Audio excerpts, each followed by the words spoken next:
On your mark, get set. Let's go. I can't do it. We'll do it live. Do it live! I'll write it and we'll do it live! Mister, will you please wake up, wake up, wake up, wake up, wake up?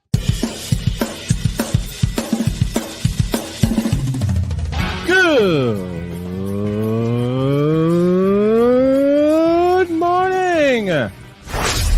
Kevin Durant, you should have left California. This Brownsexual upset me in having to bring this teenage idiot from Wisconsin into a sports conversation. Are you really surprised that the Cowboys are giving up on Ezekiel Elliott? Whoa. Hell no! Well, no one cares about baseball. Bitch, are you for real?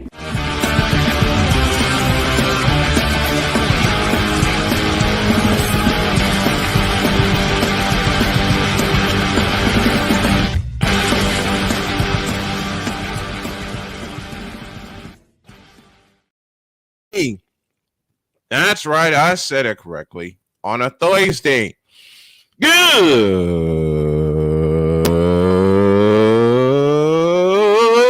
morning. Welcome to the Tripped Out Thursday edition of Snowman in the Morning. Glad to have y'all with us. And we're going to get totally deets with Schedule 2 on this Thursday. As mentioned, glad to have y'all with us. We're presented by betus.com as well as Invader Coffee. How are you guys doing this morning? I'm doing absolutely fabulous. And I don't know about y'all, but I'm ready. I'm ready to roll. Let's go ahead and get this started with the Whip Around presented by Fanatics.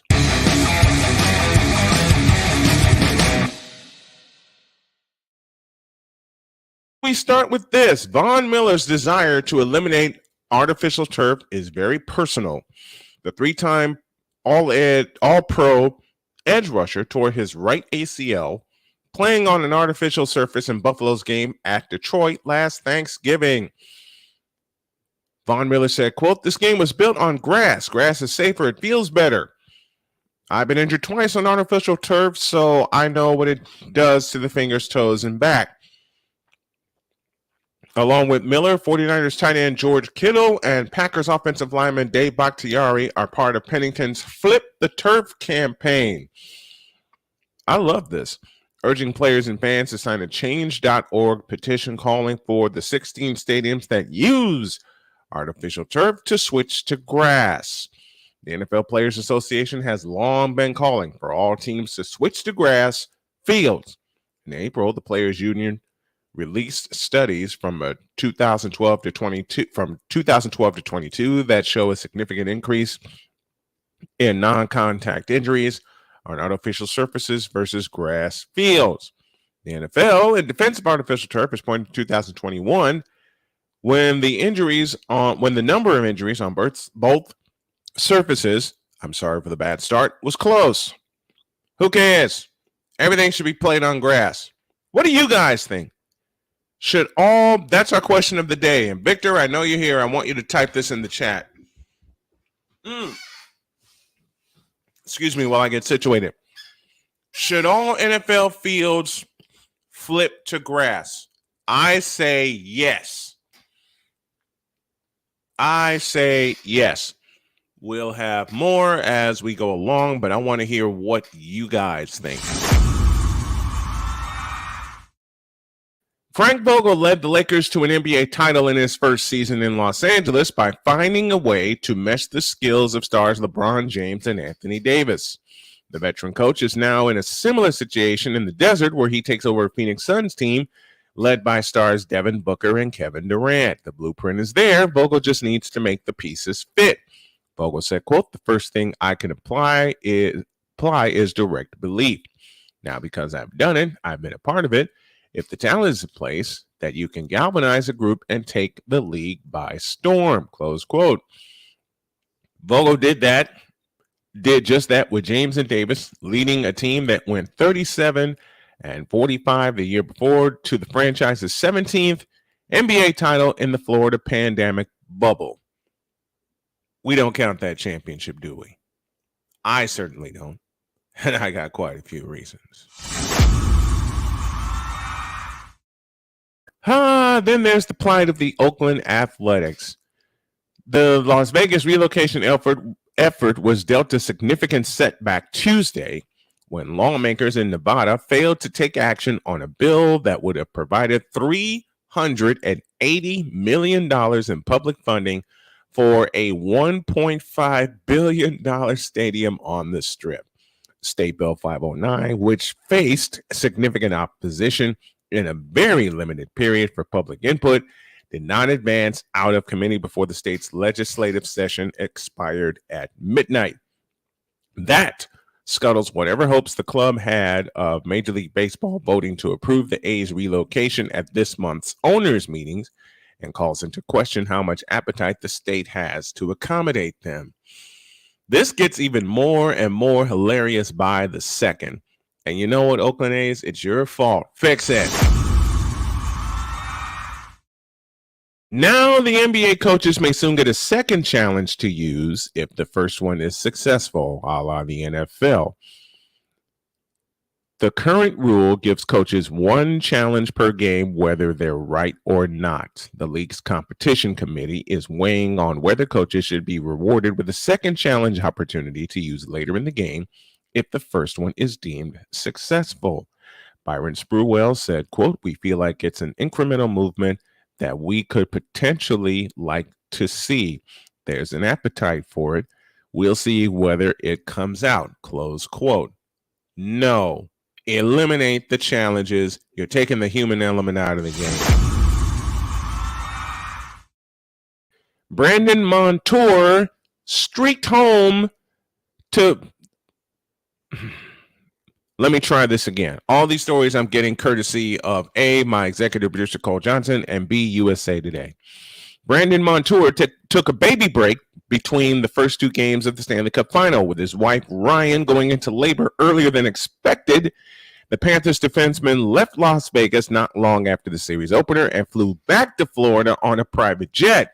Montour made it in time to be there for the birth of the couple's first child, a son they named Kai. Love that. He returned for game 2 and played 26 minutes, 13 seconds, the most of anyone on either team. Montour said, quote, "I tried to get there as quick as I could. Luckily, I was there for it all and got to experience it with her." The baby's due date was June 18th, and the plan was to induce labor on June 14th. Ryan instead went into labor just before game 1 started, but Montour didn't learn that general manager Bill Zito and coach Paul Maurice told him just after the final horn, and the journey began. I would be going nuts if that were the case with me. I would be going absolutely bananas. But being a proud papa, you go through that. Last but not least, Jesus Lazaro said, quote, "I'm a healthy 22-year-old. I shouldn't be gasping for air or missing oxygen. I'll leave it at that." Close quote. This is on the basis of Major League Baseball postponing Wednesday night's games in New York and Yankee Stadium in Philadelphia due to unhealthy air quality. Canadian wildfire smoke that turned New York's skyline into an eerie hue of orange early in the afternoon produced an air quality index that reached near 392 near Yankee Stadium as the team and Major League Baseball officials met to determine the status of the game against the Chicago White Sox. They postponed it. They will play today. To everyone in New York and Philadelphia, please, please, please stay safe while these wildfires are being battled. And that's this limited version, I beg your pardon, of the Whip Around presented by Fanatics. Y'all.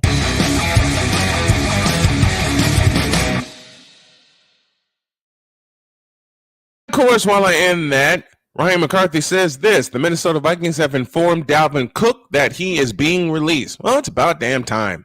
What's he done for the Minnesota Vikings? Huh? What's he done to help get them toward the Super Bowl? Nothing. I'll leave it at that. Good morning. Get ready for some craziness as we open the doors of Valhalla and get totally deets. We will do that after the break. Hawk TV says Jokic is a monster. Yeah, you better believe that. Tried to tell you. Tried to tell you. He already knew that. He's just giving us a mess. Mitch Kofsky in the house with us. Good morning to you. Like if there was a Space Jam sequel, you must put Nikola Jokic in it. Maybe. Just maybe. Good morning, Snow Crew. It's Thursday. The Hog TV. Don't make me get my bad pants on. Oh, Lord. And, of course, Sick Diggy with us from Norway. Good morning to you. We'll pause for a short break, and when we come back, we're going to open the doors of Valhalla and get totally deets. And from what Deets told me, he's got a doozy. Back in a minute.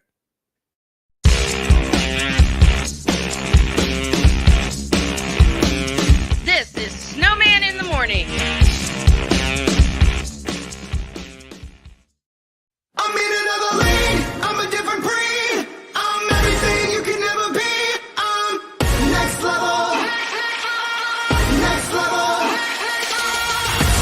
Thursday nights are wrestling night on CSTV. Tune in every Thursday night at 7 p.m. Pacific to see all the amazing Next Level Pro Wrestling stars on Thursday Night Throwdown on CSTVNow.com and the CSTV app on your Roku device. Quinn. Moment of clarity. I haven't watched BET in years. KP. Drake needs to come back with another triple platinum album. E Digger. And then you have Ray J. Like, I can't stand that River Cricket. The Guru. Okay, the level of crack she's smoking, I don't want it. BS3 Network proudly presents the Knucklehead Chronicles podcast, where from card tips to hot topics to meep of the week, anything goes. Live every Sunday at 2:30 p.m. Central.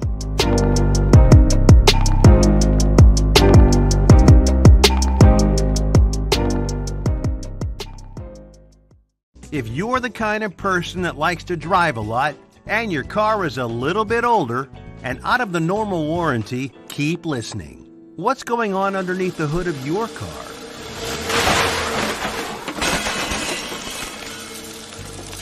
If your car is out of warranty, you're at risk of expensive repair bills. Now, for a couple of dollars a day, you can get an extended protection plan for your car. Hey, you love your car, so why not give it a little extra care? And make sure if something goes wrong, your bank account is safe. Literally, for a couple of dollars a day, you can give yourself peace of mind that you purchased a top-tier vehicle repair coverage plan. Call the Auto Protection Network right now and ask how you could save an additional $500 on your policy. Call 877-845-0463. Call now. Do you use Viagra or Cialis? What if we can promise you the same results for less than $3 a pill?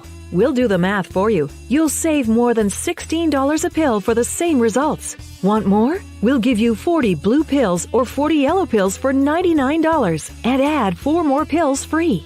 You save more than $500. Stop overpaying for Viagra. Ordering is fast and easy with your pills delivered to your door in a non-marked package. Call now.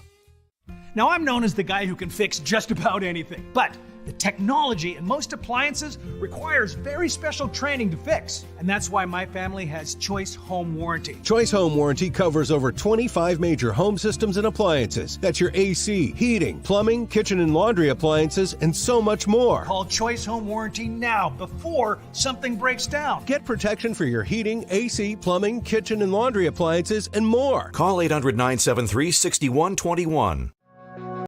Passionate. Come after me! I'm a man! I'm 40! Unflinching. Let's go back to losing. Parking was easier. Unrelenting. They're not gonna keep him off the field tonight! Totally. This one has a chance! Dates.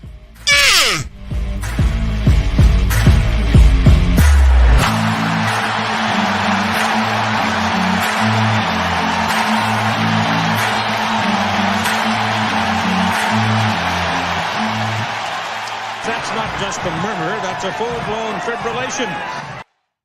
With axe in hand, here is the man we call Chris Dietz, and he joins us right now. What up, Dietz? Good morning. Check your mic. My mic? There you go. I got you. Oh, all right. There we got you. How we doing, Dietz? I'm doing all right. How are you doing, Snowman? I got my coffee. I got my show. I have you. I got the folks in the feedback zone. Can't get any better than that. Where did you find that weapon anyway? You found that when? Last year? This one, this was actually a gift from my brother. Okay. My brother gave it to me for Christmas. Okay. So he gave me both. He gave me this and he gave me Mjolnir. So you use both of those to chop the mainstream sports media down, in which you correctly predicted the NBA Finals. By the way, I just love how, you know. I'm a big fan. I'm a big fan. Even though I don't like watching them on TV, but I love Jalen. I love the Jalen Rose show. I used to love Jalen and Jacoby. And right. Jalen always has his baseball bat. Mm-hmm. So that's where you got that. That's why I say when I'm on I always need my axe. So it's always just something to have. All right, who we chopping down? Who we chopping down today? Well, what we're going to do today is we are going to take a step into the DeLorean. And go back to the future to yesterday, so that Wise can't say, "Oh, it's Thursday." No, we're gonna go back to Wednesday. We're gonna go back to Wednesday, but before we do, we'll do a little setup. Right. So as you know, as everybody knows, the Summer of Greatness has begun. And we kicked it off. We kicked it off live from the bar on Sunday. Mm-hmm. And you know, of course, I'm doing the show live from the bar, and people are starting. You know, they're looking at me like, what the hell are you doing? Like, what is going on? You know, some people are engaged, some people are not, some people are this, that, and the other thing. Of course, when I finish, you know what happens, Snowman. Mm-hmm. I finish my show and I get, dude, I would so come on your show and debate with you. Oh, yeah. I'm like, oh, yeah. And I'm like, I'm sitting right there. I'm not hiding from you guys. It's not like I'm hiding from you guys. I'm sitting in the middle of the bar. I'm sitting in the middle of the bar. Like, I'm not hiding. You want to debate? Come on over. So, of course, I get all of that. So what did they want to debate? The conversation comes up of best basketball player of all time. Oh, geez, stop. So of course I make my statement of, well, you know, I was like, we've done this multiple times. But you said best. To me, best means most skilled. Yes. So that's what I tell the guy, that to me, best means most skills on a basketball court. Mm-hmm. So the guy looks at me and I say, to me, it's Kobe Bryant. Loses his mind. What? Why?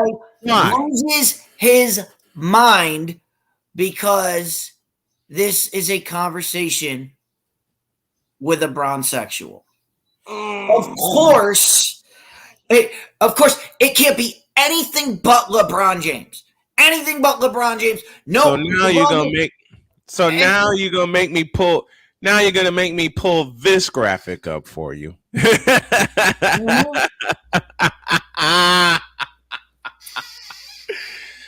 Because then I get the comments of, oh no, how can you run a sports contest and say nonsense like Kobe Bryant's more skilled than LeBron James? And I'm like, okay. Oh, you can't. Oh no, you did not get that one. So I got that one. Oh. So I got that, and I'm like, all right. I'm like, are you gonna let me explain this, or are we just gonna have? Oh no, there's nothing you can explain. There's nothing you can explain. I'm like, you need to explain your side, sir. And of course they won't. And of course they don't want to explain it. No, they don't want to explain it. They don't want to have. They don't want to have that. They don't want to have an honest conversation. No, they don't. And then the minute I concede to, they go, this is the direct quote that happened. Well, LeBron's a better passer than Kobe, and I'm like, okay, well, I'll give you that one because Kobe was a finisher in the triangle offense, which did not conduce him to being a facilitator. He was the finisher. He was the finisher. Exactly. Where have we seen that?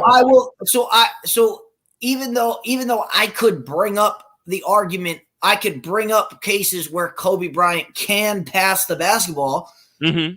I would have to concede it because the evidence is overwhelmingly in LeBron's favor. That's fine. Yes. Right. And so I say passing. All right, passing is fine. See, you're already agreeing with me. I said that's one skill. I said that's one skill. Right. What about rebounding? Oh. Rebounding. LeBron's 6'6".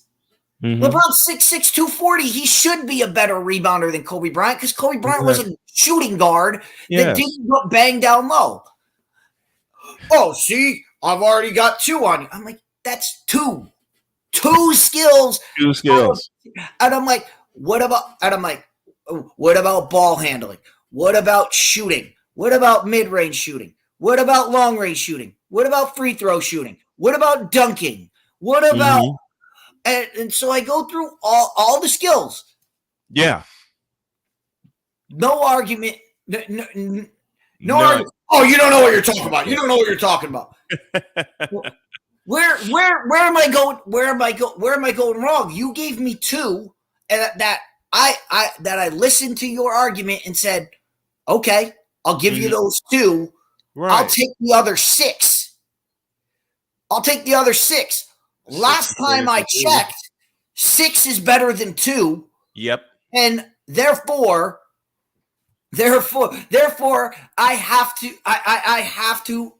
go with Kobe Bryant because, in my opinion, and then of course we get to dunking, which I get to dunking, and oh no, LeBron's a way better dunker, and I go, how many dunk contests has LeBron James won? I'll wait. I'll wait for your answer. And of course, there's no answer. The answer is he's never entered one. Never entered one. While Kobe Bryant won the dunk contest his rookie year. Yeah, 1997, 96, 97. Enough said. It's 1-0. Yep. Now, granted. Oh, that's just the dunk contest. It doesn't matter.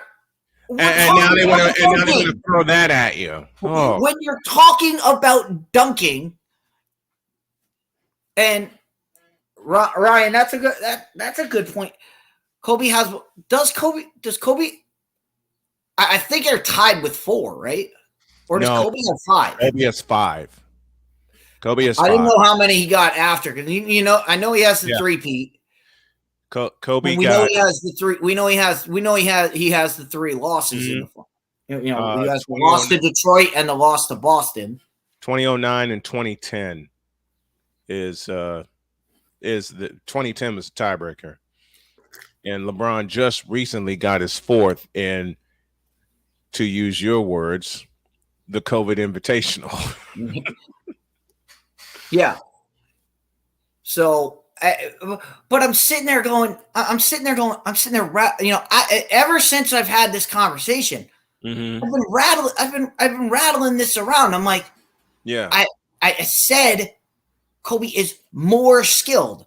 Are there skills that LeBron James has that are better? Yes. Yes, there is. No one in their right mind would say, see, he's better at everything.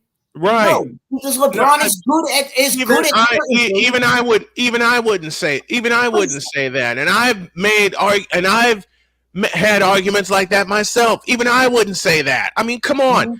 What about Dietz? You've ridden with me for 6 years. What have I always said? LeBron is a fabulous athlete. I've never said anything to the contrary. So believe me, I get it. I know I get it when you were dealing with that with this idiot. That's the other funny thing that I get that I got from this conversation, which, oh, come on, LeBron's size and speed is better. And I go, those are physical attributes, not skills. Physical attributes are not skills. Skills are what you do with the basketball. Mm-hmm. Oh, and then you gotta love. Well, and I'm like, and what about the big one? Kobe Bryant's a better on-ball defender than LeBron. Yes. No way. I'm like, how many defensive player of the years for LeBron? None. Big fat 0. Big fat Kobe 0. has 3 that I know of. Mm-hmm. Oh, that doesn't matter. They vote. They just vote. How many times? Because that doesn't matter. That's just a popularity. Now they want to say defense doesn't matter. Of all time. They're not. They would have if they had a chance to give it to him, they would. But they never had. They've never had the opportunity to give it to him because he's not a skilled defender. Mm-hmm. He's a great chase down blocker. He is a great chase down blocker. Fabulous at that. Fabulous. But the rest of his defensive game is it's not on the par of a guy like Kobe Bryant, who is a lockdown defender. Kobe Bryant was here. Who's your best guy? We're putting Kobe on him so he doesn't get the ball. Mm-hmm. Here's a stat for you. You know I love talking about defense when it comes to players and when it comes to all-time greats. LeBron has been named to the all-defensive team 6 times. All right? Listen carefully. 6 times LeBron has been named to the all-defensive team. You know how many times Kobe has been named all-defensive first team? 9. Ooh. I was going to be close. I was so close. I was going to say 10. So 9 times. 9 to 6. Okay. And between the triumphant that people love putting together, of course, I'm talking about Kobe, LeBron, and MJ. Which one of those 3 is the only one that's won the Defensive Player of the Year award? MJ. 1988.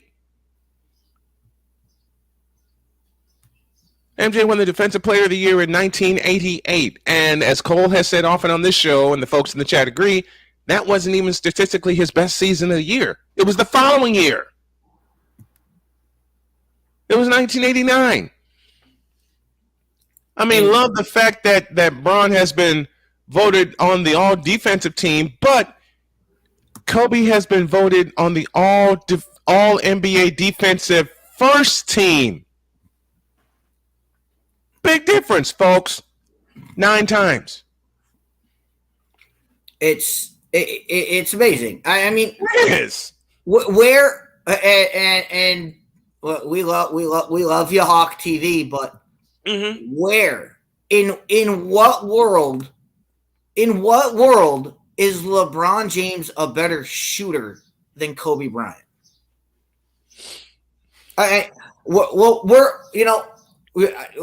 Hawk, come to the show tonight because, as we said, the guy said, "How do you have a podcast and not talk about this stuff?" So we're going to talk about it on the pod. We're going to talk about it on the Fifth Down Sports Show tonight. We're going to share our screen. Look at the percentages. Yeah, that's exactly what we're going to do. So I'm not going to sit here and spoil myself. We'll look at the percentages. We'll look at 3-point percentages. We'll look at career field goal percentages, and we'll look at everything. I mean, score. This is where it gets me with Brown sexuals.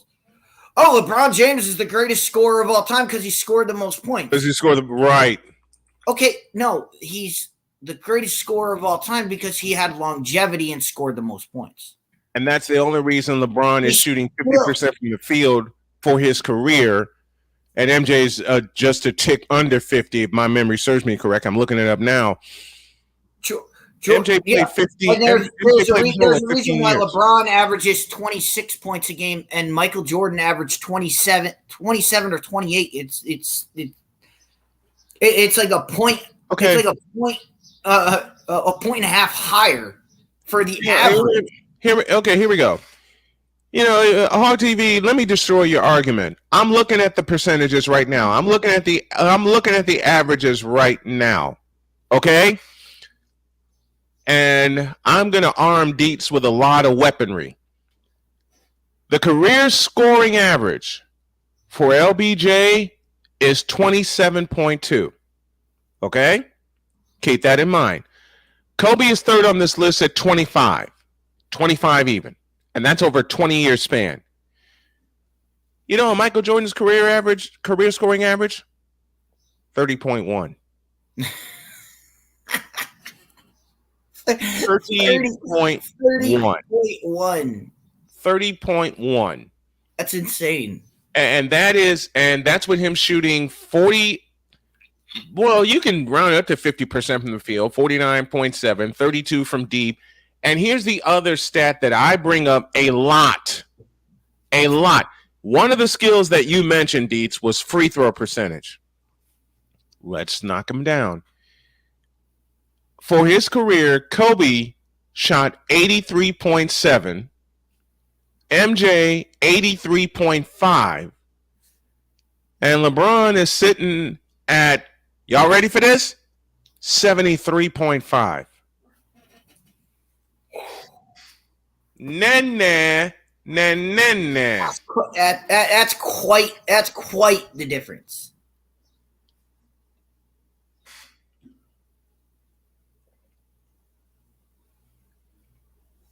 So you're talking about a full 10% points difference between LeBron and Kobe and MJ. Oh, you're talking a full 10-point difference. And like I said, I'm not going to I'm not gonna go into this. I'm not gonna go into this tonight. I'm not gonna prejudge. Right. What we're gonna do is and you guys in the chat and Snowman yourself, you tell me, am I missing what skills am I missing? You're not missing any. I have ball handling. Yep. And ball handling, there is a clear difference. And Hawk TV, all I could say about LeBron James' ball handling is go watch the Dallas Mavericks series. 2011. Matter of fact, let me throw this at Dallas Mavericks series. I mean, you have to find the actual tapes because they've been scrubbed. Yeah, they have. From they tried to hide the fact that LeBron James dribbled the ball off his leg while being covered by the Bron killer JJ Barea. JJ Barea. 180 pounds soaking wet. Yes. Okay. I'll say it. I'll say it again. You know, Michael and Kobe share this distinction.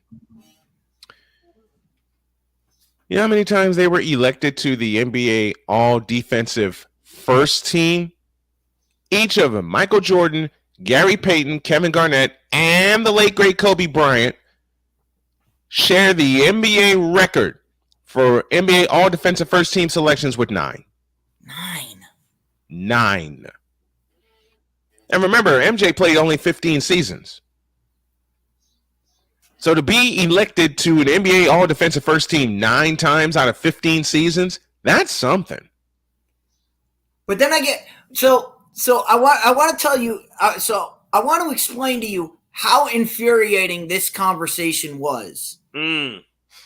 Not only is it that I'm insane that I believe Kobe Bryant is a better basketball player, and not only that, Kobe Bryant is I've said it, I stand by it.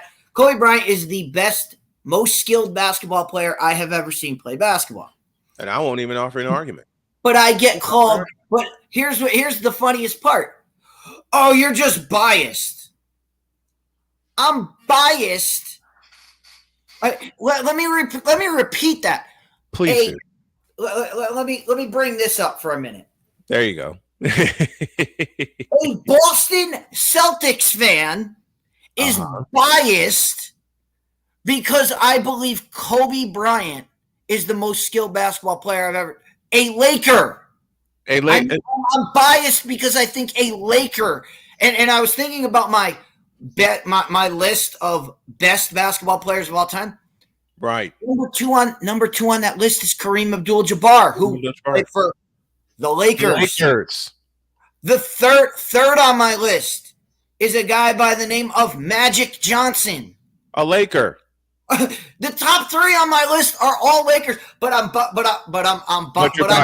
I'm biased by my fandom. Apparently, my fandom makes me biased to over. Oh, you just overlook them because you're a Celtics fan. Wait. Lakers are most hated rivals, but I can't deny the. I can't deny. You know, my first favorite player was Julius Erving. Okay, when I first got into basketball, and that's only because I spited my mother because she was a big-time Showtime Laker fan. All right, and then I started watching Magic and Larry Bird and MJ and Abdul-Jabbar and all those guys, and they're all fabulous. They're all fantastic to me. You know, I'm just. If you want to call me biased toward MJ, you can, because I lived in Chicago for the 13 years that he played. But I'm not going to deny the greatness of any of the other players that you mentioned. I'm not going to deny that. What gets me about bronsexuals, and yes, Wise, this is Thursday, but we're going back in time in the DeLorean. What gets me about bronsexuals is when folks like Dietz, myself, Victor, Ryan bring up points that can be backed up by stats, that can be backed up by evidence. They go right to another argument with nothing to substantiate it. Now, what I would ask, and I have the answer ready because it was asked in there. I haven't looked up the other side, but how many MVPs for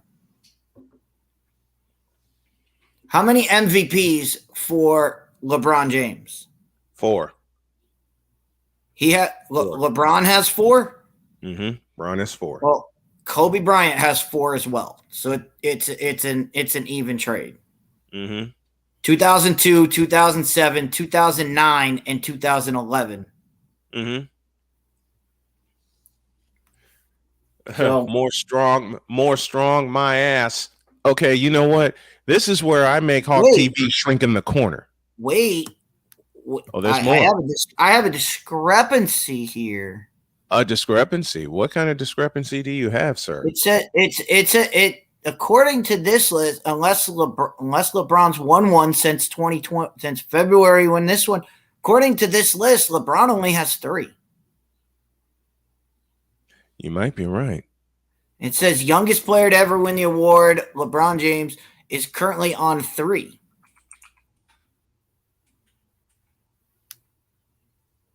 So Hawk, that might not be a winning argument here. Now, like I said, we'll use our sources to. He has 4. He has 4. Okay.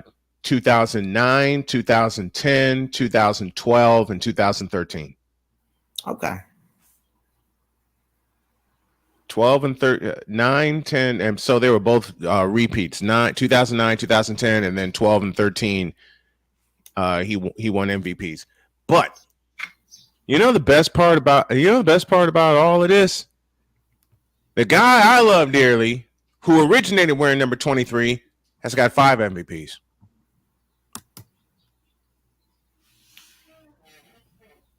Matter of fact, I'm going to confirm it with the list I have in front of me. 88, 91, 92, 96, and 98. And using Dietz's logic, which is correct, 5 is better than 4. And you pointed that out to me, Dietz, when you and I had a fun argument about Brady versus Montana. So I decided to take what you said to me in terms of Super Bowl championships. I decided, okay, I'm going to use that line, and remember, I got this line. I got this line during this argument as well. If you remember, back in the days when LeBron was there, and everybody said, LeBron could win it every year, so that's why they don't give it to him. Well, you heard that too? So the guy said, well, LeBron didn't win as many as he should have because they just didn't give it to him. And I'm like, says you. I'm like, what are you talking about? I can't go back in time and make them give LeBron James an MVP. All I can do is go by what is said, what we saw, and what was given out. Can I ask a question? What could have done? What they.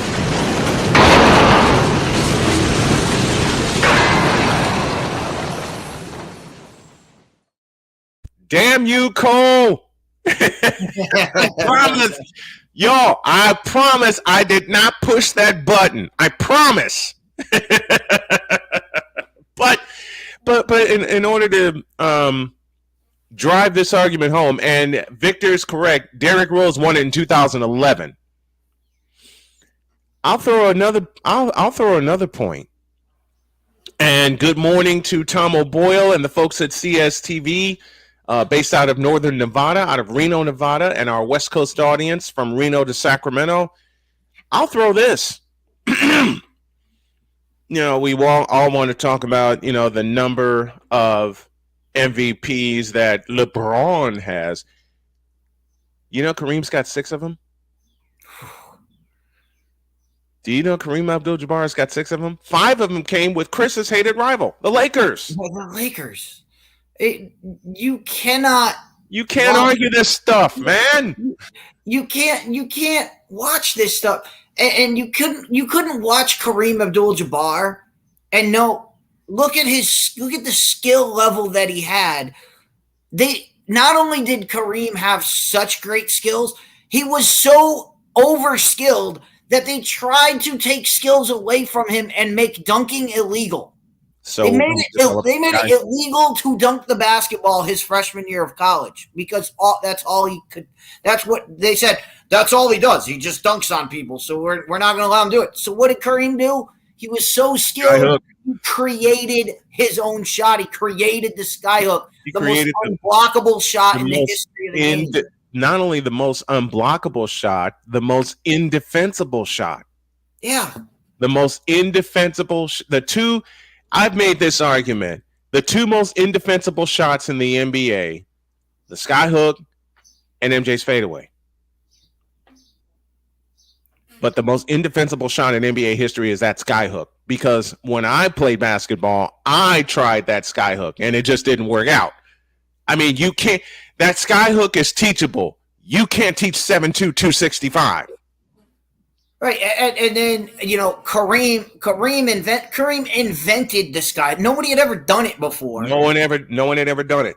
And then Hakeem Olajuwon came on and took it to another level. Took it to the next level with the dream shake. With the dream shake. Here, let me go back to '85, the NBA World Championship Series.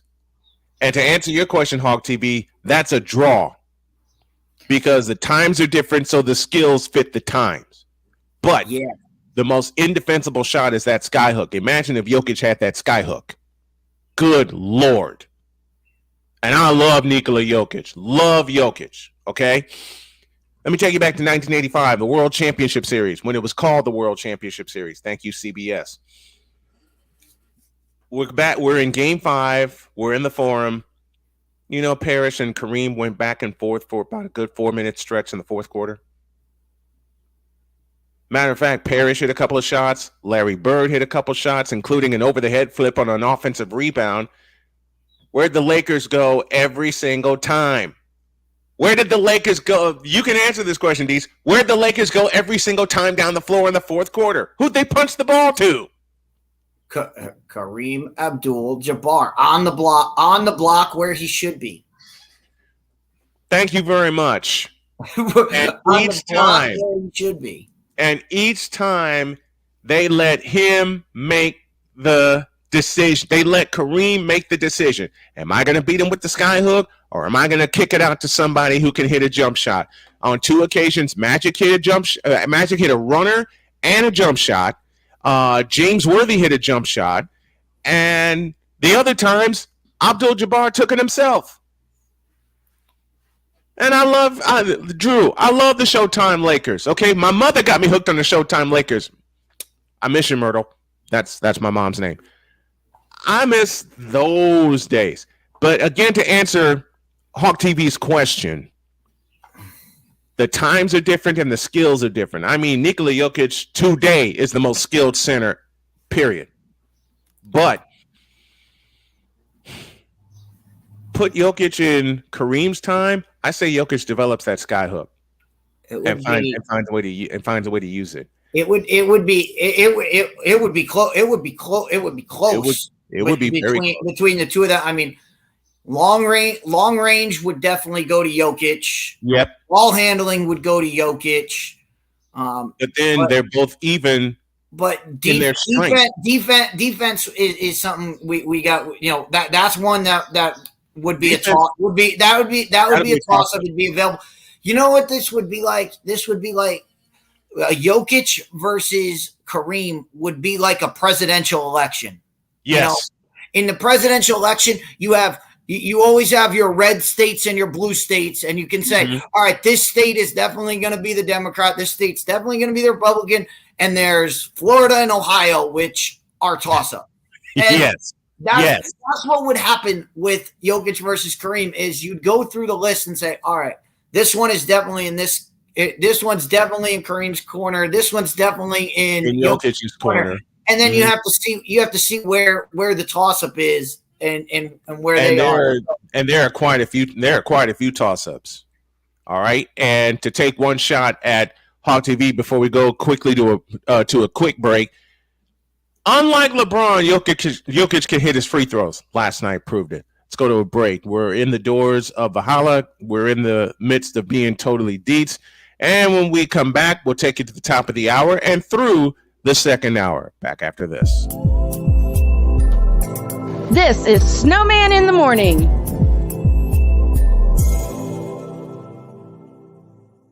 Here's an important message from the Diabetes Solution Center. Do you like pricking your fingers to test your blood sugar levels? No one does, but it's important to maintain your health. And now, by wearing a small remote device called a continuous glucose monitor, or CGM, you don't need to prick your fingers anymore. It's easy to use and helps you make more accurate diabetes treatment decisions. If you are testing your blood sugar 3 or more times daily, injecting insulin, or using an insulin pump, call the Diabetes Solution Center right now. And if you have Medicare or most major insurance coverage, you may be able to get a new CGM at little to no out-of-pocket cost. Shipping is free, and we'll even bill your insurance company for you. If you are testing your blood sugar 3 or more times daily, injecting insulin, or using an insulin pump, call the Diabetes Solution Center right now to learn how to end the painful finger sticks and get your own continuous glucose monitor, or CGM, at little to no out-of-pocket cost.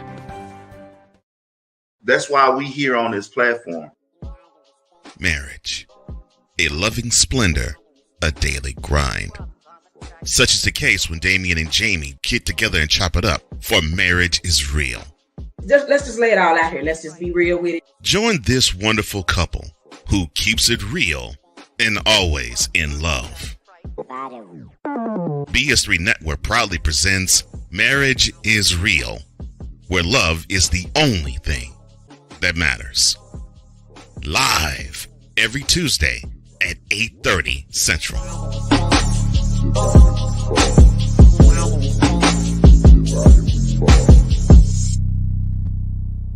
Oh, and Jamie has something to say. Deuces and trays. SeatGeek is the ticketing app for fans like the High Five Strangers guy. Game-winning interception. First down. Just a nice, solid tackle. If you're in arm's length, you will be swapping skin with this extrovert. You see, he knows SeatGeek got him a great deal on tickets, so he can focus on what he does best, smacking palms. SeatGeek handles the tickets to sports, concerts, and more, so fans can fan. The original Think drink is back. Level up with proven ingredients formulated to crush your competition. No gimmicks, no jitters, no messing around. Just high-potency results that keep you moving day or night. There's a new nerd in town, and we came to play. Nerd Focus. Smarter than energy. 'Cause we take this job so serious. 'Cause we take this job so serious. The f*** is that? Sorry, pardon me. My apologies. What in the all types of blue hell? Yes, it's Snowman in the Morning with Cole Johnson. It most certainly is the best morning show on the planet. And now we are your midday sports-tacular. It is Snowman in the Morning with Cole Johnson, as we're inside of being totally deets.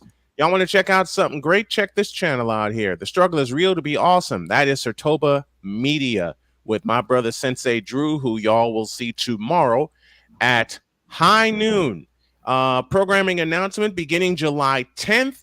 The Brian Snow Show will move. Dang nabbit. And I think that's what I needed.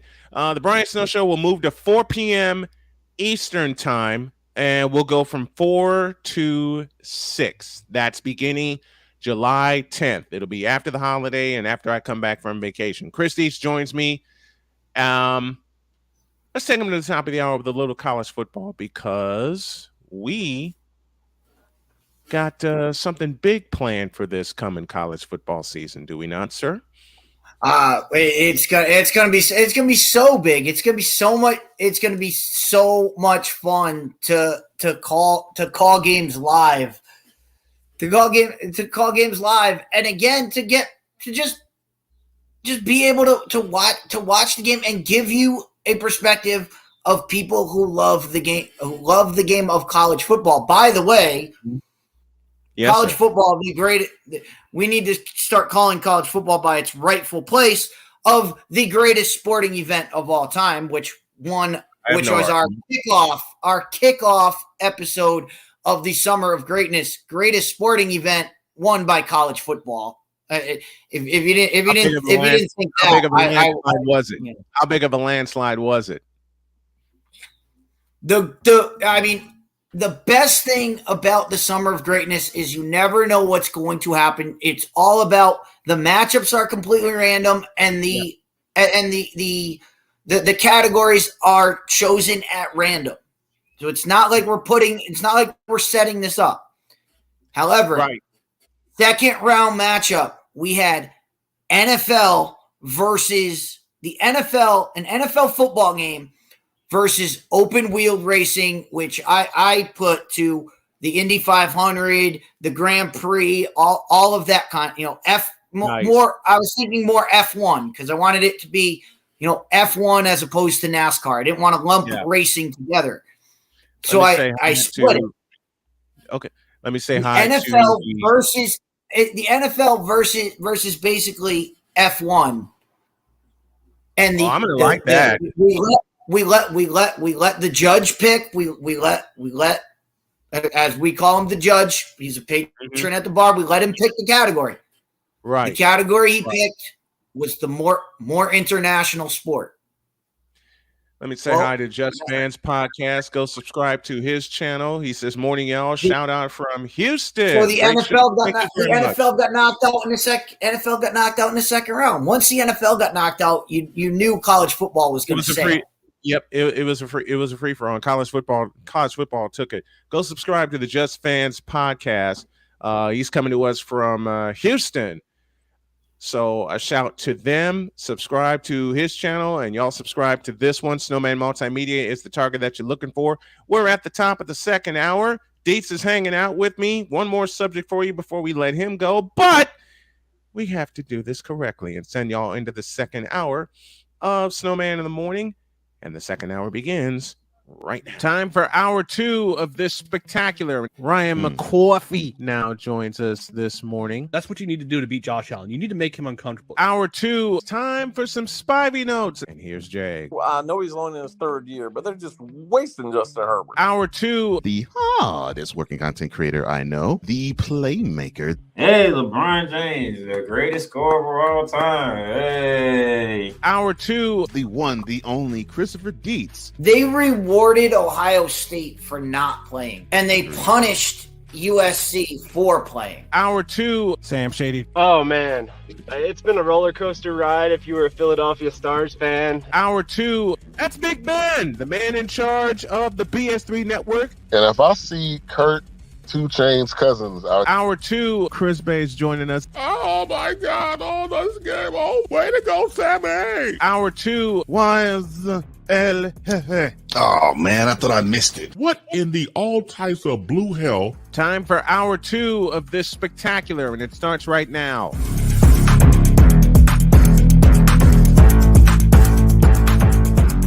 1 minute after the hour for hour 2. Dietz hanging with us as we give y'all a preview of what we're going to do for college football season. I'm going to have Dietz pick all the matchups with the times and everything. We're going to get an advanced schedule together as fast as we can. But we're going to give y'all college football coverage the way it's supposed to be. The way it's supposed to be. Let me just leave it right there. The way it's supposed to be. Not like how these other networks are doing it. We're giving it to you from a fan's perspective. I mean, you look at how these networks these networks that have taken over, they have given their way to we're gonna bring people on who we're gonna bring our Sunday announcers on, people who talk the NFL, who talk about the NFL all the time. We're going to bring them on and let them do the college. And what does it turn into? It turns into, well, this guy's going to get ready for the draft. It turns into let's just make this about what they're going to do at the next level. Yeah, it's not long draft. It's about what's happening right now. Embrace the game that's happening right now on the field. There's plenty of time to talk about what this guy's going to do on the next level. Let's enjoy what's happening at this level. what they're doing at this level is much more important. I think how I know how we can send you out of here and onto your day. And this is the question right here, courtesy of Victor Locke, as he's well known. Here's a question: what is the one thing that Cole created that had gotten you in trouble? You don't know the one thing that has gotten me in trouble, and I can play what has gotten Victor in trouble, and it's this. This moment of bronze sexual stupidity is brought to you by Hooked on Bronix. When you start talking like an idiotic bronze sexual, Hooked on Bronix can set you right. Call 1-800-YO-KANG. Real LJP, now approve all this. And I will admit that's gotten me in trouble too, as I've told this story on the air, and I'll tell it here for a great laugh. Wife and I were reading like a little marriage quiz, and the first question was, what is one thing that your partner says a lot? Now, I can't repeat the answer I gave for my wife here on the airwaves. I can't do it. But I can repeat the answer that she gave before I even completed the question. So I started reading the question, and out her mouth comes bronze sexual before I even completed it. My daughter was laughing at that mess. And my daughter does not like sports at all. And you know what, Victor, you're right. You know what's one thing that Cole created that got Victor in trouble? It's marred by Wise's words of, "Oh man, I thought I missed it." Of course, we're talking about Uncle Foot or Uncle Lori. I was gonna say that's what got Victor. That's the genius. That's the genius. When it was Uncle Foot, and then she becomes then she becomes Mumra. That was great. That is all kinds of Cole genius. I'll tell you what got me in trouble. I can't just point to one thing that gets me in trouble because of Cole, but I can tell you the chief thing that gets me in trouble, and it's this. In a world where partial greatness is celebrated and total greatness is shunned. Just hearing that, I don't have to play the rest of it. That gets me in trouble because I'm often told by everybody, look, it ain't Wednesday. And you know, Wise is the chief one for saying that aloud. I'm like, look, it's not Wednesday. And he would often say, don't do it. And Ryan says, I'm still dead next to the beaches of North Carolina. My spirit may still be around, but my body is currently in the Outer Banks. After that morning, Ryan was on vacation. He joined us from vacation. I mistakenly recited the chant. Of course, that's from the cartoon Thundercats. I recited the chant that brings Mum-Ra to life, and all you hear Ryan McCarthy say is dead, and we come back from playing it, and you see Ryan just out like this. I still gotta go. I still gotta go. I think number one, the genius of Cole is to take what somebody said. When Chris Bass created Stupid University.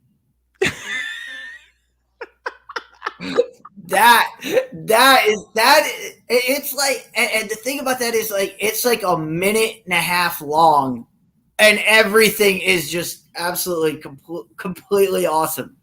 Here's the genius that he took a Chris Bass rant and turned it into this. So I realized that I think even though it's not advertised, right, there has to be a place for stupid people. We don't know because we're not stupid, so we don't know anything about it. It's like a secret club society. Oh my gosh. So I come to the conclusion that he graduated from SU, Stupid University. Yeah, and all the stupid ass letters that go along with graduating high honors of being stupid. I can't do no more, man. Vámonos, dominos, vámonos. Stupid University, where everyone graduates magna stupid. He had to give it the John Houseman voice.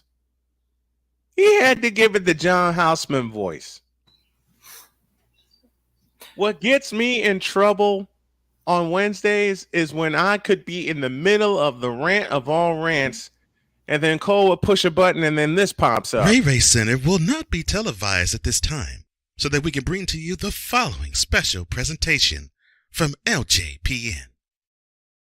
The first time I did that, I voiced it.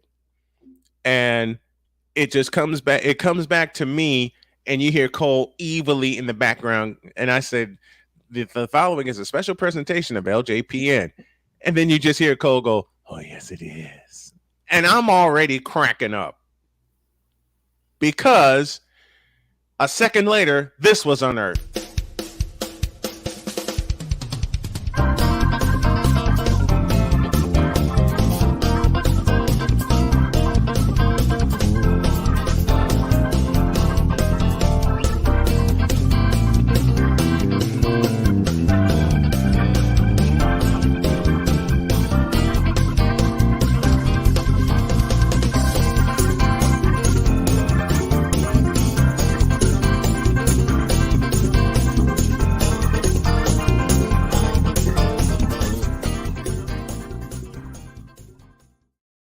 That right there.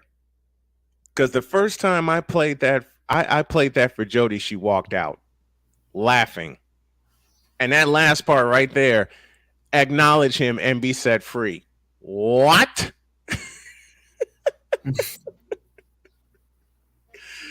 More of the genius of Cole Johnson. And when the LJPN started to take off, someone in the chat said something about this. LJPN is sponsored by HoFacts.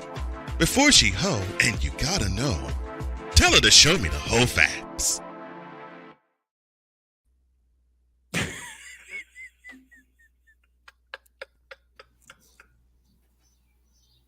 Again, just able to take a moment and just make it into an entire segment. That is the genius. That's the genius of Cole, is to take a throwaway line that Chris Bass had and make it into a promo. That's amazing.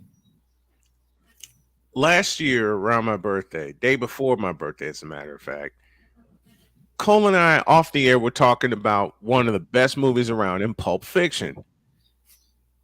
The next day, which was my birthday, it was on a Thursday, something was said in the chat. I forgot what it was. And before I could respond, I hear this. I don't remember asking you a thing. Sent the whole place into hysteria. Speaking of, and I'll send them to the chat. I've got a couple good one. I've got a couple good movie clips that I think you and Cole will appreciate in adding to your repertoire. All right. I found some good ones. Okay. I'll preview them for you. I can't do them justice though. It's the scene from Ghostbusters when he's given the shock therapy. I'm getting a little tired of this. Now I gotta find it. I've already got it. I'll post them in the Snowman Army, and then you guys can have at them. But I was looking for them the other day, and I found them all. Or the part when he goes, or the even better line is after when the young guy quits and he goes, effect. The effect is it's pissing me off. I could use that for Wednesday, especially. I was looking for the perfect one so that I could get them all, and I've found them. So I'll definitely post them in the chat and I got it. Gotta have that. They're so awesome. Okay. This is a double play. We were talking about a game, and then Cole does this.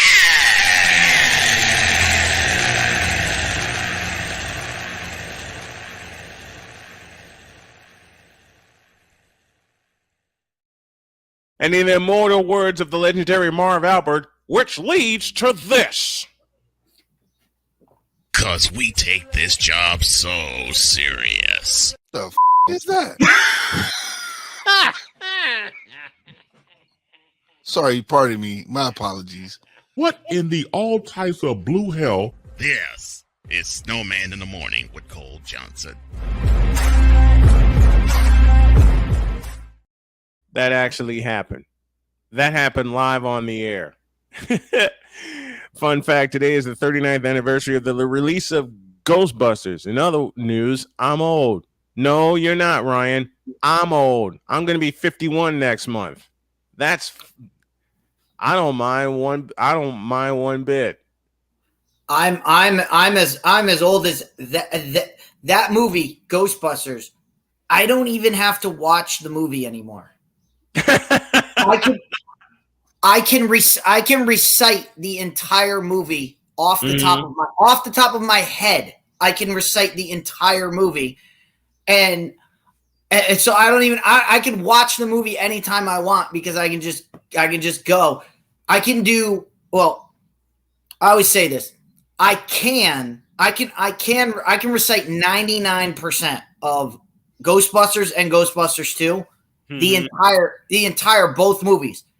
I can do 100%, but I refuse to do it because I do not do the birthday scene because it's the worst scene in the history of movie, of cinema. It infuriates me with a passion. Whenever I see it on TV, I will change the channel and go back. Or if I'm watching it and I'm streaming it, I'll fast forward past it. I just don't watch it because I will skip over that part. So I can recite 99% of both movies.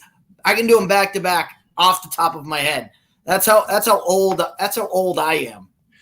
What did Hawk TV say? It's cold blooded every time we play these.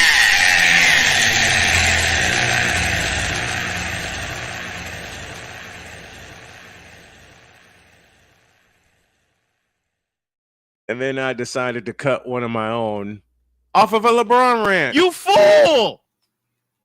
And the quote associated with that, I'll have to explain it another time. That's Chris Deeds joining us here as he does every Thursday for this edition of Totally Deeds. Brother, also always a delight to have you. Love having you on. You know, as long as I'm breathing, you got a spot on the show, man. Always great to be here. Can't wait for Saturdays to come. But just to wrap this whole segment up, as I was told by multiple people after doing the Summer of Greatness, I'm coming on, and we're going to debate. Snowman, when have I ever said? No, don't come on the show. You disagree with me? Don't come on the show. I have said it from day one. It's why we still have an open phone line for Thursday nights. It's why we still have an open phone on every show that I do. Open phone line. We put the in the YouTube chat. We put the StreamYard. You want to disagree with me? Come on the show. I love to hear other people talk. I love to hear the other side. And I love every single time I get, I'm going to come on. Okay. When you come on, we'll have this conversation. I'll believe it when I see it because I've been told that many a times. Oh, I'm coming and you won't be able to handle it. Okay. Well, Hawk TV tells me the same thing, and he's too chicken to come on and debate with me. And of course, I'm kidding. As I say that, but it's so much fun whether you're here or I'm on with you doing Fit Down Sports. Because unlike others, when I tell Deets I'm coming on, I'm coming on. And we have so much fun going back and forth. Thank you, Deeds, so very, very much. I love you, brother. We'll do it next time. Absolutely. And we will be live again Sunday. We will be live at the bar. So if you want to have it in person, come on down. You want to destroy the summer of greatness? Come on in and debate whatever. Come to the bar. Show up. We'll sit you right in front of the camera. I'll move my seat over. You can share the screen with me. Show up and show out. Show up. We'll have some drinks and we'll hash it out. So good. There's a lot of people that want to have different discussions with me. Of course. And all I can say is, bring it on. Bring it on. I'm, like I said, I'm not hiding. I don't know. I don't know how. You've never, in the time that you and I have been friends, which is now almost 7.5 years, you've never hidden. Because I'll bring a subject up on my show, and Dees will be the first one to look. Snowman, I'm coming on, and we're gonna hash this out, and we do, and we have fun doing it. Thank you, Dees. Exactly. Appreciate you. All right, man. Passionate. Come after me. I'm a man. I'm 40. Unflinching. Let's go back to losing. Parking was easier. Unrelenting. They're not going to keep him off the field tonight. Totally. This one has a chance. Deeds.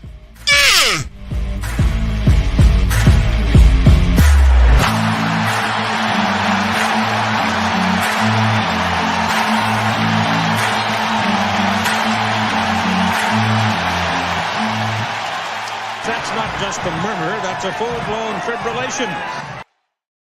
A break, and when we come back, Deebo Samuel is angry, and the NFC should be worried. Very, very, no, they should be afraid. Be very afraid. I'm going to get more coffee. Back after this.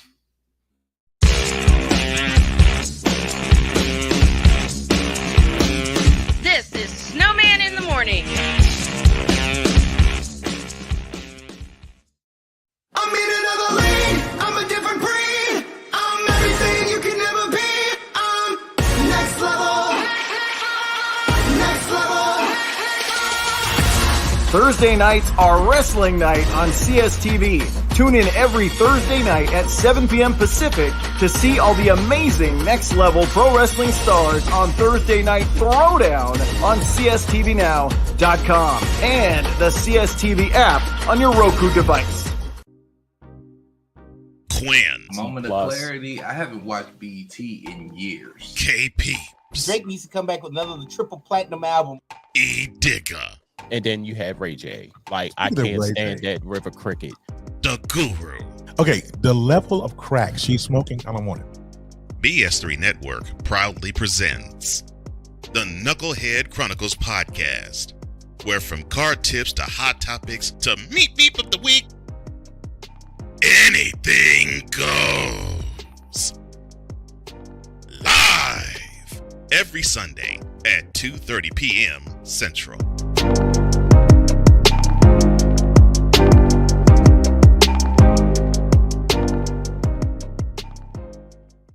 If you're the kind of person that likes to drive a lot and your car is a little bit older and out of the normal warranty, keep listening. What's going on underneath the hood of your car?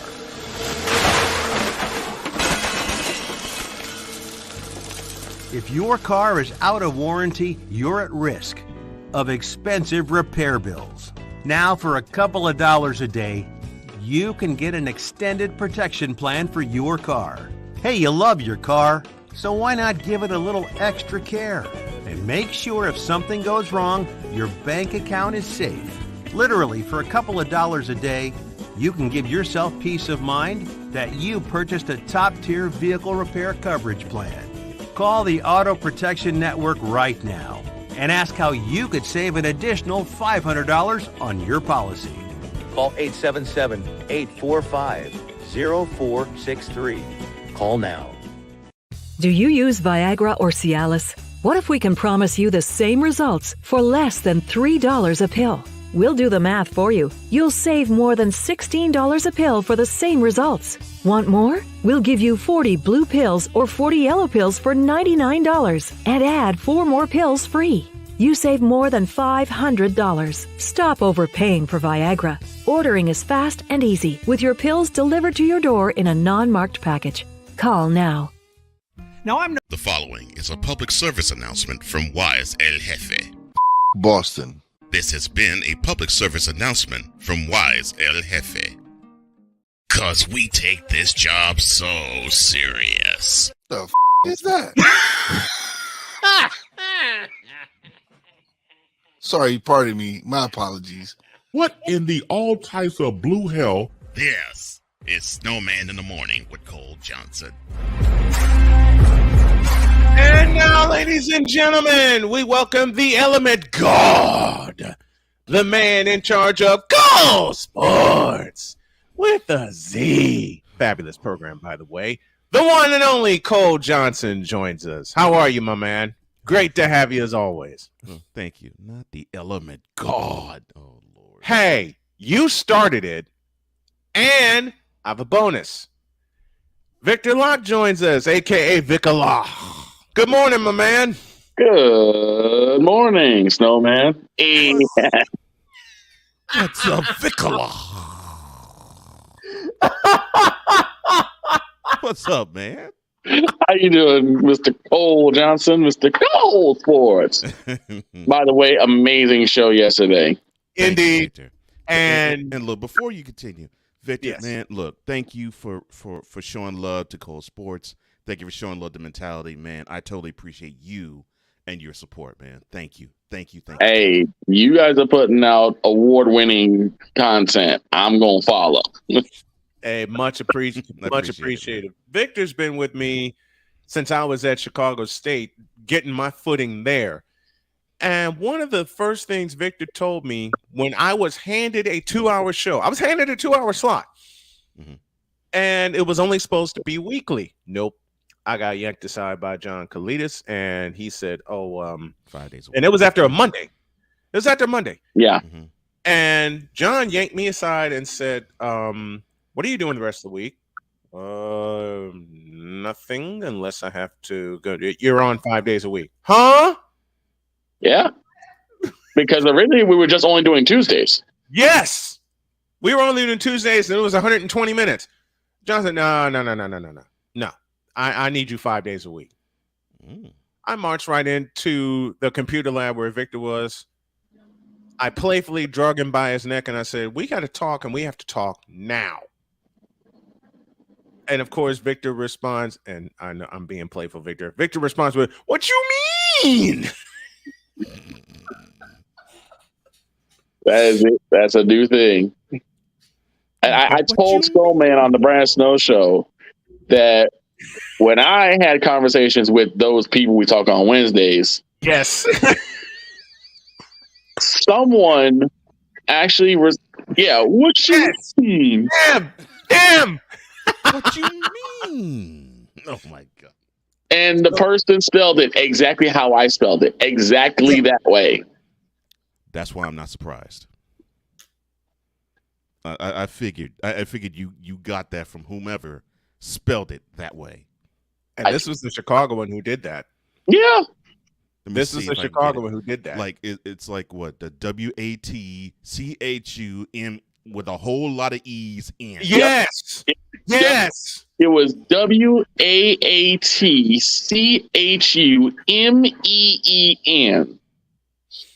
With a lot more E's in the middle of it. A lot more E's. Yeah. With a lot more E's in the middle of it. What you mean, Lord? What you mean? And the way Victor says it, I'm gonna have to make it a soundbite now. What you mean? And of course, when they do it, the nerves pop out, the teeth go like this, and what you mean? I gotta ask something, Cole, because I was just thinking about the adults of the week. Yeah. Do we need to give Kyrita some Tampax or something, because this man's on a perpetual period all the time. You know, we need to give Kyrita Herbal Tea, aka the Woke People's Champion, aka Uncle AWOL. What else did Cole come up with? Rebel Without a Pause. No, Rebel Without a Pause. Excuse me. Rebel Without a Pause. And I assisted with that one. And then my favorite that Victor that Victor came up with, Kyrita Pinkett Smith. Pinkett Smith. It's just It's an every award. time It's he's an on award the winner. virtual period, he's mad about everything. Everything. And I'm like, what is the matter with you? Sounds Yeah, like I'm LeBron, but we're not. Hey, sounds like LeBron, but we're not going to say that aloud, are I'm we? like, dude, you really are a black Israelite. Oh, I didn't mean to say that on air. My bad. Well, I will say about LeBron. LeBron tends to let some things roll off his back. He does get a little in his feelings in some cases, but there are times where he has been called out and he's ignored it, let it go. Kyrita, anytime you even speak her name, it's almost like he even says Kyrita. Wait, it's not Kyrie anymore. It's Unky Woke. Right there. Good one. That's a good That's one. Ryan. That's a Ryan special there. I like that. Not Unky uncle, Woke. folks. Unky. That's a five. That's my sweet little Donna. That's my sweet little Donna's word. Unky Woke. Unky Woke. And you know, if my baby girl were here, God love you, Donna, she would say it in just that way and put the eyes behind it. And I try so hard not to laugh. I don't understand how someone can be that sensitive and play such a contact sport like basketball. I don't understand how that's possible. I got a few names on that list, but I'm not going to say them aloud. I mean, Kevin Durant's getting there because every time someone said something about him, he has to open his mouth. Kwame Brown, same thing. Which is why Kevin Durant ran his punk ass out of California, and he should have never left. Durant has opened his mouth and about 10 other Twitter accounts. See, and what was the clip you put in for me, Cole, at the top of the show? Should have never left California. They should have left Northern California. Should have never left Northern California. But all right, people got in his ear, and it was like, and then number 7 happened, and what did he do? Yeah. In 3 years in Brooklyn, rings. what did nothing? But you, that wasn't because of you. That was because of the team. Why don't you go to another team? And be the reason why you won a ring. And he's been struggling ever since. Isn't it supposed to be because of a team? They let Kevin be because of a team. They let Kevin Durant cook in Golden State for 3 years. He didn't have to worry about anything. You know how, Cole, you always point out the best we saw in Miami is when Pat Riley put a foot. Best of LeBron that we saw was in Miami when Pat Riley put a foot in his ass and said, "I do the GMs." And you said it. You said it yesterday. Yeah, I do the GM stuff. You play ball. Get the hell out of my office. Yeah, and LeBron, all LeBron had to concern himself with was just playing ball. That was Kevin Durant when he signed with Golden State. LeBron ever had.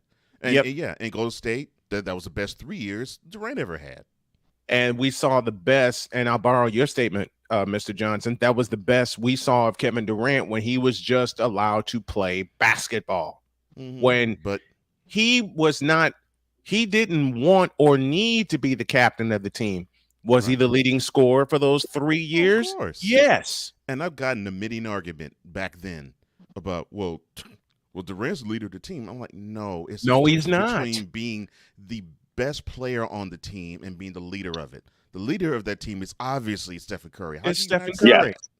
And if you think about it, the leaders of the team are the Splash Brothers. That's what they were That's what they were drafted for. Yeah. The leader of the team is Steph Curry. The leaders are the Splash Brothers. All Kevin Durant had to do was play basketball. That's it. Was he the leading scorer on the team? Every single year. Every single year. And that was by choice. And I don't mean by Durant's choice. I mean by Curry's choice. Because he's like, look, I know I can get my points. I could score.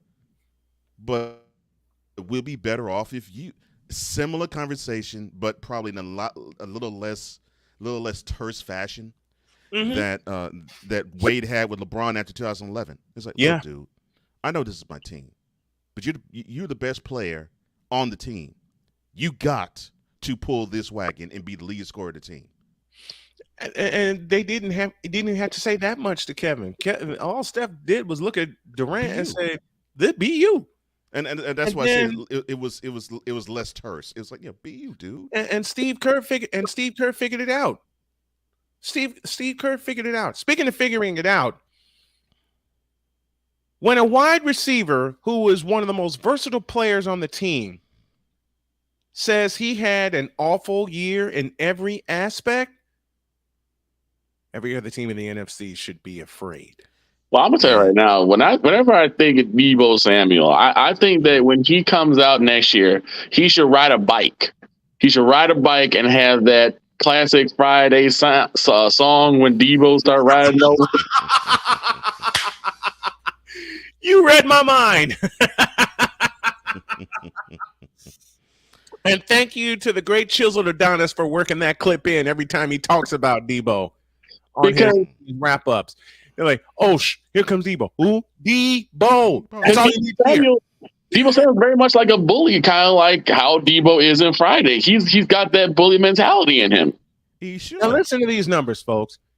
The versatile wideout tally: 56 catches, 632 receiving yards, 2 touchdown catches. Couple that with 232 rushing yards and 3 rushing touchdowns last year. And it was his worst season statistically since 2020 when he only played in 7 games. Yeah. He watched tape with Kyle Shanahan. How afraid, and I'll start with Cole on this. How afraid should the remainder, let's just start in the NFC West. How afraid should the other teams in the NFC West be when you hear a statement like that from one of the most versatile players on one of the most versatile teams in the league? When you have a talented player, it doesn't matter what position, especially football, it doesn't matter what position. If you have a talented player, look at himself and say, dog, man, I was trash. If he says this, not if the coaches bring it to him, not if the head coach says it to him, not if his position coach says it to him, or his of his position side coach says it to him. If he says this himself, that's a dangerous thing, because what's the phrase that Ray Lewis said? And I love it. Yeah, I remember it now. When I think he had one of those types of years, although he didn't ever take off years, but I think he had probably a year that he did not like. And I would probably say that year was 99. That he wasn't himself. And he just wasn't himself. Right before the 2000 season, I think this is when he said it. He said, quote, I am pissed off for greatness. Because close quote. I'll complete the quote. Because if you're not pissed off for greatness, that means you're okay with being mediocre. And Deebo Samuel is not okay with being mediocre. And that's nor a is dangerous sign. And nor is this 49ers team. Yeah. They're not satisfied with just getting to the NFC Championship. And I've said this all offseason, even with the quarterback situation, which a lot of people think is in peril right now, but I've had a chance to watch a few videos and I say otherwise. Aside of Philadelphia, this is the most versatile team in the NFC, and everybody should be afraid, period. And there isn't a team in the NFC West that can touch the 49ers now. And that is with what Deebo Samuel put forth last year. You know what that reminds me of? It reminds me of, and both Kobe and Mike used to do this, when they lost or when they turned in like a bad stat line or a bad game, they would circle the date for the next time they played that team. Oh yeah. Just train. They would go all in, so that when they played that team last time, the most terrifying thing that Mike would say to his opponents is, "I'm gonna see y'all next time." You know, that brings back something from 1989, and Sam Smith, who Victor you're very familiar with, as am I, covered the Bulls for many years for the Chicago Tribune. When they played the Cleveland Cavaliers in '89. In the first round, there were 3 pundits, Sam Smith being one. One said that the Cavs will sweep them. The second says the Cavs will beat them in 4. And then Sam Smith says that the Cavs will beat the Bulls in 5. Before game 5, he went to the guy who said the Cavs will win in 3 and said, we took care of you. Went to the guy who said the Cavs will win in 4 and said, we took care of you. And he looks right into Sam Smith's eyes and says, and today we take care of you. Yeah. It is terrifying when a player admits that they did not have a good year and then dedicate their offseason to get even better. To get even better. When Michael looked at Sam Smith and says, "And today we take care of you," Sam Smith's reaction had to have been, "Oh, hell no!" What monster did I unearth? And as far as like how scared should the NFC West be? As a Cowboys fan, I'm just glad we're not part of the NFC West. We got our own problems to deal with. Well, y'all got to see us anyway in Week 5. We probably are, yeah. And this is when, well, the last couple of years, the 49ers have gotten off to horridly slow starts. Horrid. Yeah. Especially after last year where they lost in a monsoon game against the Bears. Yes. Well, that was Week 1. That was Week 1. And then we got obliterated by Kansas City. But then the turnaround happened when we went to Los Angeles and beat the hell out of them. And you brought that up because the first thing you said is, what if the 49ers run the table? Run the table. I didn't put it in the form of a question.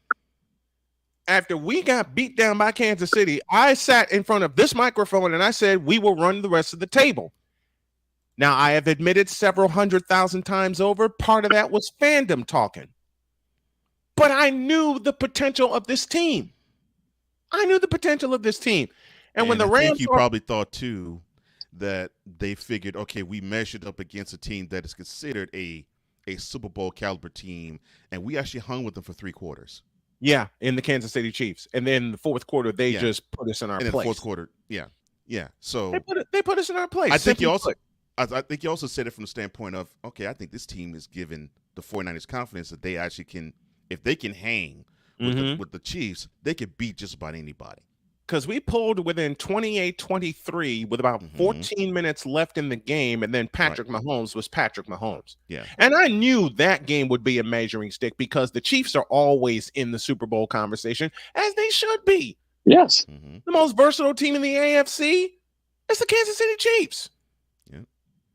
And you just quarterback in Mahomes. And I'm not surprised that the Chiefs did to us what they did to us in the fourth quarter.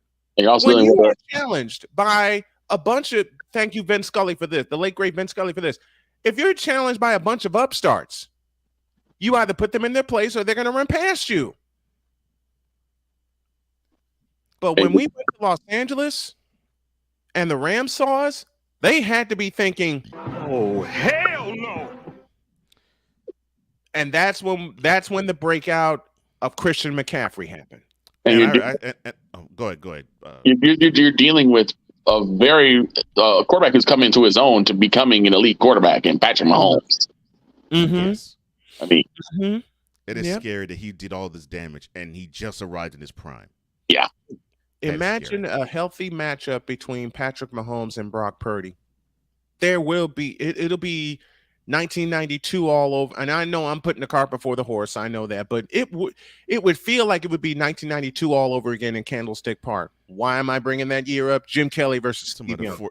49ers and the Bills, and not one punt in the game. Not one punt in the game. There was not one punt in that game, and it wasn't because it was bad defense either. No, the defenses were great. The offenses were greater. Offenses were better. Yeah. And the only thing that decided that game was a missed 40-yard field goal attempt by Mike Kofer. With 51 seconds left, that would have tied the game. That's the only thing that decided it. Well, I know we'll be facing the Niners in Week 5, so we'll just take our beating early. But we will give as much as we can. We will give as much as we can because we're not going to just lay down. How did you know what I was going to say? Because we're dealing with the Dallas Cowboys and the 49ers and a very angry Deebo Samuel from what I've heard. Yeah, he's pissed off for greatness. Just like everyone, and I want to thank Wise for this. And I'll infuse a little bit of Ray. I have to. Wise and the rest of y'all see greatness within me. And thank you, Cole, for that word. I hate you for that word, but thank you for that word. Greatness. Listen, it's your fault. Oh Lord, here we go. This is some false stuff. Lord. Don't you even try it. I think all you guys are. You know dadgum well it's your fault. And yes, I said fault, not fault. I think all you guys are destined for greatness. And it's something that the last couple of days of the random musings, you too. And if y'all hadn't had a chance to check out the random musings, I will have those up today. These will be the last 3 weeks where the Brian Snow Show will air at 2. We're going to move to 4 beginning July 10th, and each show is going to be a couple of hours. But, man, Victor checked in yesterday and went off. Yes, on what, sir? He went, in fact, 2 days in a row. Victor checked in. Matter of fact, was it? I think it was Monday. It was Monday. It was Monday because I was here in the studio. It was Monday, and Victor texted me. I got to tell this story. Victor texted me, and he said, "If you don't do anything else for me, do this. Name it. Give me a link to today's show." Huh? Now, Victor never makes this request of me, ever. Oh. Because he told me, look, I'm in the background and I'll act a fool when you're on the air. Victor requested of me on Monday morning. He said, you are sending me a link today. Oh, hell. And as soon as Victor sent me, Victor sent me that, I'm thinking, oh, hell no. And I knew Victor was going to go completely off. Sending me a link today. Oh, man. He said, send me a link today. And Victor was not playing. If y'all caught Debo's reaction after that great touchdown catch against the Rams, when he kept saying, stop playing with me. That was Victor on Monday. Stop playing with me. I think it's because I understand Debo Samuel's sentiment. You know, a lot of true Cowboys fans are pissed off for greatness. We want to see the Cowboys be great. We want to see the Cowboys going back to being America's team. But unfortunately, we are continuously drowned out by the moronic Republic of Cowboys Nation. Which was the subject of that full hour. I have to put the video up today. The subject of that Cowboys fandom. It's gotten to the point where they make it so hard. I expect Cole to visualize that element. The moronic Republic of Cowboys Nation. Here's the problem: is that when you hear the term Cowboys fan, what image goes through your mind? Tom Landry. Oh my gosh, I could see no fan. I could see fan. A mixture of bronze section. It literally. It's like I see a sea of fans, and I'm wearing glasses that has nothing but blue shade. Right.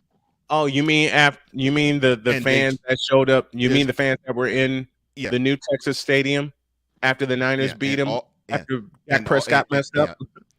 And they are all to a man and woman saying, we are Super Bowl bound. Like for example, exactly. I had a conversation with Cowboy fan. I'm sorry. Apologies in advance.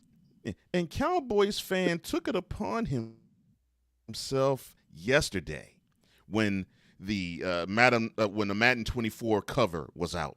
Oh, and you say, wait a minute. So that wasn't a Cowboy that was on it. It was Josh Allen. It was Josh Allen. It was, yes. Yeah. This Cowboys fan said, quote, it's official. The next Super Bowl will be the Bills versus the Cowboys. Close quote. I'll be right back. How do you figure that? And that typifies Cowboys fan to me. But see, that's the problem. That's the problem. Is that when you think of Cowboys fan, you think of someone who's delusional, who is insane and arrogant. And it's like, that's not the majority of Cowboys fans. The majority of Cowboys fans are very critical, logical people. But we are being once again overrun by the idiocy. You've been overrun. Of the Republic. So what had to happen now is that the true Cowboys fans army needs to rise up, unite, and say, "Shut up." Our team is not good right now. I think it was 2018. So I was interviewed by a woman who was a huge Cowboys fan. Okay. And then I made it known and made it clear that I'm like, look, I'm not a Cowboys fan. And of course, she, this is a black woman, but she feigned the anger and said, "How dare you have the nerve to say that you can't stand the Cowboys? Why is it that you can't stand my team?" And so then I just went through the litany. I said, "Look, I'm now in Nashville, and I know there's some Cowboys fans there, and they're respectful. I was in the military, and I was in North Carolina. Met some Cowboys fans. They were respectful. I mean, and I know other places where I've seen Cowboys fans. They're respectful. Heck, even in the podcast game, there's many Cowboys fans that was respectful. Where I lived in Houston, the Cowboys fans were not. Yeah. And because of that, I have always had a disdain, not for the whole Cowboys fandom, but for the obsessive nature of many of them. Yeah. Because it's as if every time they would see that helmet, that silver helmet with the blue star on it, it could be 15 minutes after they lose the last game of the season or a playoff game, they will say, "We're going to the Super Bowl next year." Yeah. And you sit there and you want, and that type of exasperation just felt. Imagine you're a Cowboys fan and you're listening to that and you're like, these are the people I share a fandom with. Right. These are the people that I have to share a fandom with, because these are the same people who will sit there and see that blue star and say, "Yep, we're going to the Super Bowl next year." Mm-hmm. Yeah. And you're thinking, we lost half the players that got us to at least the division round last year. Mm-hmm. What are we going to do? But did I miss anything important? No. Butterfly, Everyone I'm wants glad that their you're here, team. man. From That's Austin, he says true. everyone wants their team. Good to hear that's from you, true. That's Butterfly. fair. Good to hear from you. I'm a Texas fan. I want my Texas to be in the Super Bowl, but I know they are not good enough to make it there. That's where I was going. That's where I was going. Like, don't get it wrong. I didn't mean to hijack you. No, it's okay. Don't get it wrong. I want the Cowboys to be amazing. I want them to go and beat everybody and get to Super Bowl. I would love that. Mm-hmm. But from a critical standpoint, what weapons do we have that's going to get us there? Did you say critical? He said critical. I'm sorry, Victor.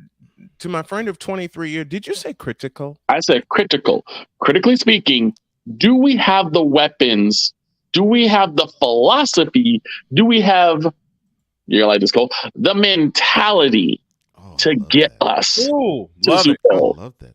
And Bishop, the answer sing it. is no. Sing it, Bishop. Hell no. To the no, no, no. Hell to the no. Hell to the no. To the no, no, no. Also, in consideration that they said everyone. And I love this comment right here. Cowboy fans can have hope. What else do we have? Sounds like a lot of Cup fans I know. Exactamundo. Yes, everyone wants their team to go Super Bowl, but everyone knows their team doesn't have it to get there. Let me look at this from Cole's standpoint. 2019 was the best chance the Texans had to get there when they led the second seeded Chiefs, eventual Super Bowl champs, the eventual Super Bowl champions, 24 to nothing in their building. 16 minutes of game action. 16 for all the. And I got to call a spade for all the dumbasses that don't believe, that don't understand when I say 16 minutes of game action. 16 minutes of game action, and it was 24 to nothing. And they go into what is wrong with that picture? And then they go into halftime with the deficit, trailing. So I'm like, you could have turned off the television. And I did, because I actually, and I've told you this because I think I was on the phone with you. I think I mean, I was doing a food run, and I left when they were 21-0. Yes. So I missed the field goal, and so I was in the car and I was listening to the game. I was like, "Oh, they kicked the field goal." Then of course the Chiefs they scored their touchdown. Then they scored another, and I'm sorry, before that, the 24-7, the 24-7 lead. So they have 4th down. They do a fake punt, and when they had to get 3 full yards instead of 3 inches. Mm-hmm.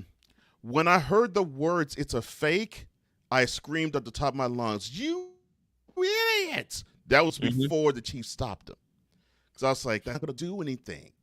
You're basically saying we don't have what it takes to beat you straight up. We have to rely on tricks, and then you play that hand, and then that gave the Chiefs all the momentum, and then this tidal wave happened, and the game was over. They ran out of fireworks. Unanswered points later. I'm like, jeez. They ran out of fireworks. They ran out of fireworks at Arrowhead Stadium. So Butterfly, I'm not saying that you shouldn't have hope. Right. That's great. Right. Hope is one thing, but being objective about what your team's chances are is another. And that's the thing. It's okay to say we want our team to go. Like, I love it if Cowboys fans said, "Yeah, we want to go to Super Bowl," but to say that we will go to the Super Bowl, we will be there. We will win it. We will get 6 rings. And you have a team with your own division that just simply is better than they are. Yeah, you can't really say that. It's not putting the Cowboys down. That's basically saying that's how good the Eagles are. We have 3 teams that are better than us now. Because Giants got better, and the Commanders can get better. Yeah, the Commanders can get better. I think we still may have something on them. The Giants are better, far and away. Yeah, and the Eagles are probably going to end up making a repeat to the NFC Championship. And here's the point that y'all have said, I have said, and will continue to say, and Butterfly just said it in the chat. They need a more consistent quarterback because Dak ain't it. Thank you. Well, thank you, Butterfly. We've been saying this for the longest, and so has Mr. Vickala. I said it off. I said it off air. I will say it on air. I don't know how Wise is going to take it, but I would personally invite Dak Prescott to tune into Mentality every week. You said that it would do him some good. He said that Monday, and I was rolling. It would do him some good because you guys are 2 of the most mentally strong individuals I've ever had the pleasure of knowing. And if anything, Dak needs some type of person that can mold him into being a more mentally tough individual, because every time he hits adversity, he crumbles. He falls. He shrinks. Good luck finding that individual that will help him. And that's all I got to say. That is something. I don't care what team you're on. That is something you do not want your quarterback to have in a trait. Have him in the biggest moment. Have him mentally not be available in the biggest moment. That is not what you want your quarterback to have. I mean, we leave you with this. We leave you with this. I had many a conversation with Cowboy fan, Victor not included, that after we beat them in the divisional playoff, open it, please. I'll just say open it. Oh boy. And people thought I was BSing what you're about to say takes place. Quote. Y'all got lucky behind a rookie. Watch when we meet you next year. Close quote. And how many minutes was that between when Ezekiel Elliott got run over by Greenlaw and when that statement was said? Precisely 7 minutes. We don't have the right to say that right now, guys. Precisely 7 minutes after that happened. Raphael Chassin catching us on the back end. It don't take long. That just hurt my head. That really hurt my head. Imagine how I felt. Victor, imagine how I felt. And I'm not a Cowboy fan. I know, but it's like, as a Cowboy fan, you're just saying, like, just shut up right now. Please. Yeah. We just took a massive L, and you're making it worse by crying about it. And that's all they do. That's all they do. That And I was game was wondering, unfair. Or yeah. I was like, Gerald should have like some type of like good rapport with someone like a Troy Aikman. I mean, I would love to see Troy Aikman try to mentor Dak. Good luck with that. Good luck. He knows what to do. He knows how to play the game. He knows how to win championships. Wouldn't that be someone that you would try to get in Dak's camp, in Dak's corner, and say, "Hey, you need to tighten up"? You would think. He's been to a place 4 times that Prescott hasn't been to once, and that's an NFC Championship game. So yeah, you would think. I don't understand. The only one that Troy lost was at Candlestick Park. Yeah. Mm-hmm. Good gracious. Do y'all get it? No. Otherwise, we wouldn't be having this conversation. You're right about that. Right. You're right about that. All right, let's get on out of here. Thank you, Victor. Thank you, everyone that was in the chat with us. Thank you, man. Have a great day. God bless. Remember to make your next move your best move. And always remember, if your dreams don't scare you, they're simply not big enough. Dream big, do bigger. Brian Snow Show at 2 p.m. And who knows, we may have some more random musings. We're out of here. See you tomorrow. Thanks, everybody.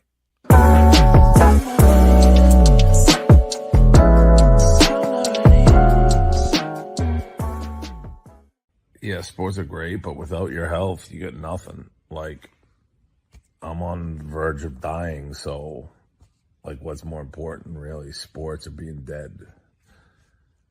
Like, dead. And now I turn the floor over to you. What is there to gain from posting a video while supposedly under a fever? First of all, I don't wish anyone death. No, I don't wish anyone death. I don't either. But I might make an exception for Dave Portnoy. Dave Portnoy. I could give 2 if he was home throwing up, vomiting. I could give 2. The first nominee for Moron of the Year, it was Dave Portnoy. Catch the television replay of Mentality, because you get to hear wise go off on Dave Portnoy and Skip Bayless today, 5 p.m. Eastern, 4 p.m. Central, on the BS3 Network via Roku TV, and you can also catch it every night on the Snowman Multimedia channel. Thank you all for your support. See ya!